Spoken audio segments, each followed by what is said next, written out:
Mis amadísimos, que la gracia, la misericordia y la paz sean sobre todos ustedes, en el nombre de Cristo Jesús. Les recuerdo nuestra reunión de mañana, jueves, a la misma hora, el mismo canal. Y, y va a ser muy importante. Importante que no faltes. Por lo que vamos a compartir la palabra que Dios ha puesto en mi corazón. Esta ya es la apertura en sí de este año, es decir, nuestra primera reunión de este año 2021. Eh, y es muy importante lo que vamos a compartir, por lo que es algo más que se va a sumar al discipulado, buscando eh, fruto en nuestras vidas. Um, Todo lo que hacemos, la finalidad de todo es que Cristo sea formado en nosotros. Conformidad a Cristo, conformidad al diseño original en que Dios nos creó, volver a su diseño original. Es todo lo que buscamos con todo lo que hacemos, el discipulado uno a uno, el proceso de sanidad que llevamos con cada persona, las enseñanzas, eh, todo apunta a una sola cosa, y es que Cristo sea formado en nosotros. El año pasado no viajé, bueno, por una palabra, una instrucción que el Señor dio, de estar quietos, de no movernos, Salmo 46:10, y aunque tenía muchísimos deseos de verlos, suspiraba por verlos, eh, porque de hecho hay personas que se han sumado y que no conozco, entonces tengo en mi corazón poder viajar eh, este año y poder celebrar la Pascua con ustedes. Ah, de pronto me copio de Pablo, que cuando se tomaba mucho tiempo para ir a visitar alguna iglesia, a los hermanos en otro lugar, le daba con todo, día y noche predicaba. Tanto que la palabra habla de un episodio en particular que estaba toda la noche predicando hasta la madrugada. Hubo una persona que se cayó, un joven, y él se fue y lo resucitó y dice que siguió predicando. ¡Wow! Eso es pasión por lo que Dios nos ha llamado a hacer. Entonces va a ser un tiempo, considero yo, que lindo de poder conocerlos de manera personal. Sé que con algunos, no sé, conocemos pero a la distancia, poder conocer tu familia. Eh, Espero que el tiempo nos dé para todo eso. Sé que va a ser un tiempo bien especial, con algunas cosas que el Señor ha ido colocando en mi corazón para esta fiesta de la Pascua. Y es un tiempo que yo creo que se puede establecer de manera muy particular en esta tierra. Y, y bueno, no quiero decir nada más respecto a esto, pero lo iré hablando por el camino, ¿sí? Em, Vámonos a la segunda parte de primicias. Hagamos un brevísimo resumen de lo que compartimos en la primera parte respecto a las primicias. Hablamos de tres palabras en particular. Hablamos de semillas, frutos y género, naturaleza. Y las semillas decíamos que tienen el mismo carácter de las primicias, eh, que es un carácter multiplicativo, un carácter de multiplicación, parecido al carácter de Dios, que todo lo que Dios toca se multiplica. Bendice a Adán y a Eva y les dice: fructificaos y multiplicaos y llenad la tierra. Todo lo que el Padre toca tiende a multiplicarse. Hablamos de los frutos y los frutos tienen que ver con procesos. ¿Sí? Dios es un Dios de procesos. Es decir, ponemos la semilla, la sembramos y esto requiere de un proceso, perdón, para que podamos llegar a ver los frutos. No es que lo pones hoy y ya mañana, bueno, Señor, ¿qué pasó con mi semilla?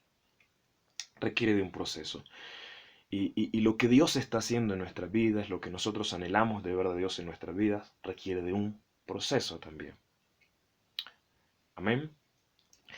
Y la palabra género, género o naturaleza. Todo en el universo responde a este principio, y es que todo se reproduce según su especie o su naturaleza. De aquí vamos a tomar también para hablar de discipulado, porque el Señor me habló unos meses atrás acerca de este pasaje también en función de discipulado, cómo todo se reproduce según su naturaleza. Para dar un ejemplo, si tenemos un líder que es medio flojo para la oración, medio flojo para la palabra, para buscar al Señor, es irresponsable, incumplido, eh, no podemos pretender que la persona que él esté discipulando vaya a ser diferente, porque el discípulo no puede ser superior a su maestro, también lo dice la palabra, y todo se reproduce según su naturaleza. Yo no puedo dar de lo que no tengo. Eh, Metámonos ya en la segunda parte, miremos a ver cuánto alcanzamos, porque mi intención es que cada video, enseñanza que envíe acerca de las primicias, no quiero que se pase más de 20 minutos. Entonces vamos a ver cuánto alcanzamos ya con el tiempo que nos queda. Y quiero leerles Éxodo capítulo 13 para introducirnos en esta segunda parte de primicias. Éxodo, puedes tener tu Biblia ahí, me acompañas. Éxodo capítulo 13, versículo 1 y 2. Dice, Jehová habló a Moisés diciendo, conságrame todo primogénito, cualquiera que abre matriz entre los hijos de Israel, así de los hombres como de los animales, mío es. Vuelvo a leerlo. Jehová habló a Moisés diciendo, conságrame, apártame, sepárame, todo primogénito, cualquiera que abre matriz entre los hijos de Israel, así de los hombres como de los animales, dice, mío es, al igual que las primicias. Leamos ahora Éxodo 22, versículo 29 y 30. Dice, no demorarás la primicia de tu cosecha ni de tu lagar. No la demores. O sea, no hay que tenerla mucho tiempo, se calienta mucho en la mano, hay que soltarla. Me darás el primogénito de tus hijos.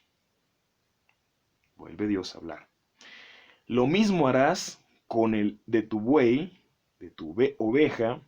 7 días estará con su madre y al octavo día me lo darás. Es decir, la primera cría, eh, ya sea de oveja, de vaca, estaba 7 días con su, digámoslo así, con su mami, ¿no? Y al octavo día debería ser entregada al Señor, porque era el primogénito, ya sea hembra o macho, el primogénito debería dársele al Señor, al igual que las primicias. Entonces no se demoraba el primogénito, eran 7 días que tenía, la primicia tampoco debería demorarse, debería darse al Señor. Entonces, quiero enfocarme un poquitito en esta segunda parte a lo que son los primogénitos. No voy a hablar en profundidad porque es un tema bastante extenso, pero sí quiero ver la similitud que hay entre primicias y el primogénito. Es muy impresionante.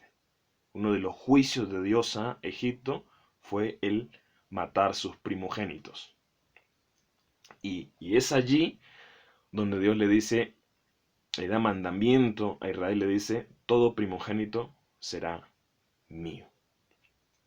Pero la primogenitura, o esto de los primogénitos, ya estaba incorporado, perdón, mucho tiempo anterior a esto. Nosotros vamos a ver que en el caso de Isaac estaba la disputa entre la primogenitura.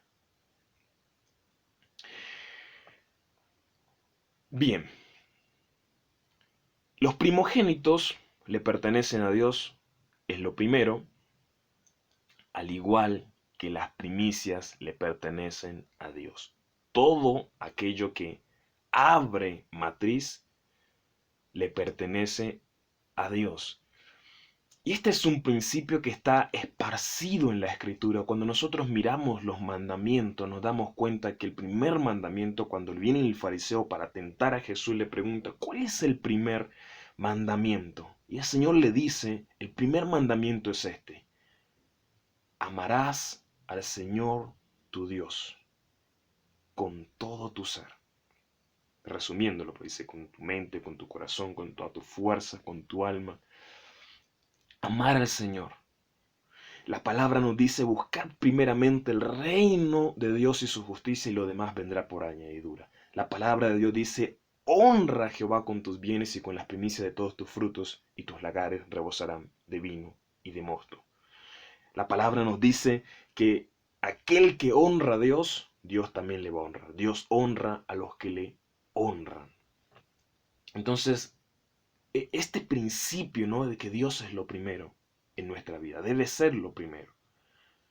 Es el que debe tener el primer lugar en todo, en toda nuestra vida. Son principios, son diseños que nosotros vemos en la palabra. Primicias nos habla de lo primero, los primeros frutos. Primogénito nos habla de lo primero. Todo le pertenece a Dios. Dios debe ser lo primero en nuestras vidas. Y quizás puedan surgir algunas preguntas en nuestras mentes, y por lo menos alguien que pueda decir, pastor, yo tengo un problema teológico con este tema de los diezmos, de las primicias, que sí. Y bueno, yo preguntaría cuál es el problema teológico. Quizás alguien dirá, bueno, pastor, es que los diezmos no aparecen en el Nuevo Testamento, las primicias tampoco aparecen en el Nuevo Testamento. Y bien, sí, aparece la palabra como tal, primicia, en el libro de Romanos se menciona, pero no hay una descripción abierta de que tenemos que dar las primicias o dar los diezmos. Aparece. Aparece porque en el Nuevo Testamento la iglesia lo daba todo. Entonces, cuando se da todo, ¿cómo sacar diezmo o primicias? Lo daban todo. Vendían sus propiedades y lo llevaban todo a los pies de los apóstoles y se quedaban sin absolutamente nada. Bueno, si alguien quiere esa manera de vivir, gloria a Dios. Pero bueno, habrán otras personas que quizás digan, bueno, pastor, yo no doy ni diezmos, ni ofrendas, ni primicia porque los pastores se lo roban. Entonces, para que ellos no se lo roben, pues yo los quiero librar de ese pecado y me lo robo yo. O sea, en vez de que él sea un ladrón, pues el otro se vuelve ladrón por causa del amor, ¿no? Y nosotros a veces caemos en unos engaños, hermano, de las tinieblas tan terribles. La escritura dice que mi pueblo perece porque le faltó conocimiento. Em, Satanás trabaja mucho en base a mentiras. Jesús dice, Él es el padre de mentiras. También la escritura dice que los hijos de las tinieblas son más sagaces que los hijos de la luz. Entonces a veces nos inventamos cosas para justificar muchas veces nuestro pecado. Otros dirán, yo no le doy nada a Dios porque Dios no necesita plata. Él es el dueño del oro, de la plata. Él no necesita. Ageo capítulo 2, pastor. ¿No conoce ese verso? Dios es el dueño de todo. Él no necesita nada. O habrán otros que dicen, no, pastor, lo que pasa es que no le doy a Dios porque me da miedo que no me alcance. Y yo digo, no creo tampoco, porque yo creo que si un hijo de nosotros estuviera en una situación compleja y tenemos quizás el dinero que de la tarjeta o del arriendo o de la cuota del apartamento, nadie va a pensar si, ¿cómo hago para después pagarlo? Vas a correr con tu hijo. Entonces el tema tiene que ver que Dios no está como lo primero en nuestra vida. Y a mí me parece muy interesante, mm, a ver lo que alcancemos a decir con estos minutos que nos quedan. Pero me parece muy interesante ver que no había llegado la ley, no había llegado la ley, y Jacob presenta sus diezmos. Acordémonos de que si coincidimos y aceptamos de que Moisés fue el que escribió el Pentateuco, Génesis, Levítico, Éxodo, Levíticos, Números y Deuteronomio, los 5 primeros libros de la Biblia, entonces nos daríamos cuenta que la ley vino mucho tiempo después. Jacob es un antecesor a Moisés y lo separa más de 500 años. No había estado la ley que decía de los diezmos, ofrendas y primicias, pero Jacob da los diezmos. Igual Abraham, yéndonos un poquito más atrás, Abraham presenta sus diezmos a Melquisedec. ¿Dónde estaba la ley que decía que tenían que hacerlo?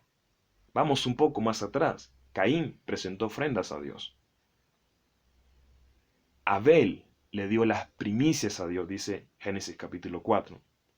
Entonces uno dice, ¿cuál es la dinámica? ¿Cuál es el tema aquí? No estaba la ley y aún así estos hombres presentan algo que no estaba en la ley. Y uno diría, ¿por qué ellos hicieron esto? ¿Quién se los enseñó? ¿Quién les dijo que lo hicieran?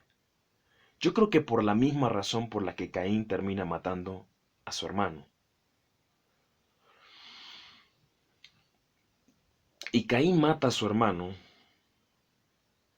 porque en su corazón él ya lo había asesinado. Me explico. La escritura dice que de dónde vienen los homicidios, las fornicaciones, los adulterios, la mentira, el engaño, etcétera, etcétera, del corazón. Del corazón salen los malos pensamientos. ¿Sí? De ahí sale todo. Entonces ya Caín había matado a su hermano en su corazón. El que se diera en el plano natural era un tema de gravedad. Y aquí que nos remontaríamos a otro principio, que hemos hablado bastante de este versículo de Hebreos 11:3, que todo lo que se ve fue hecho de lo que no se veía. ¿Cuál principio? Lo espiritual siempre determina lo natural.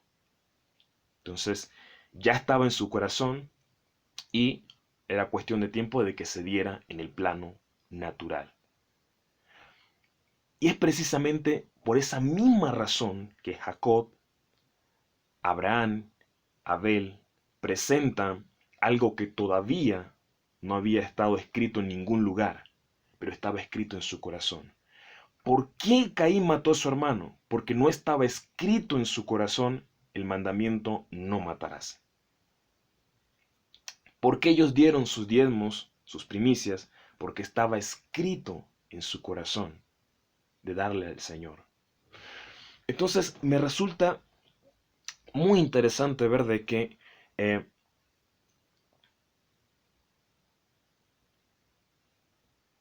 de que nosotros podemos ver de que Dios dice que el nuevo pacto dice que va a escribir su ley en nuestra mente y en nuestro corazón, en un corazón de carne.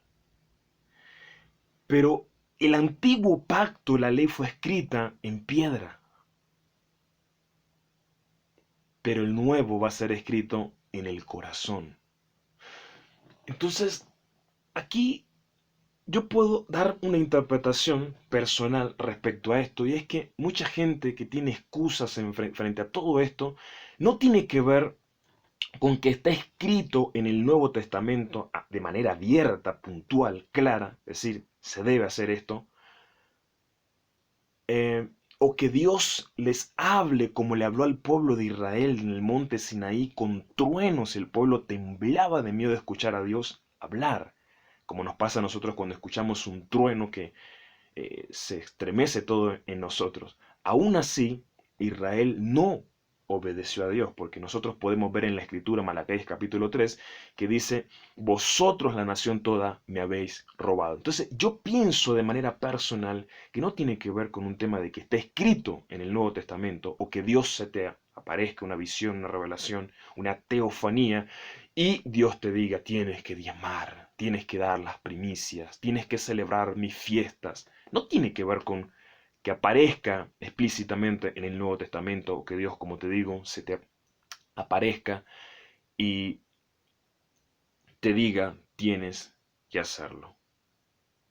Voy a parar aquí y lo voy a continuar en la próxima. Mis amados, bendiciones para todos.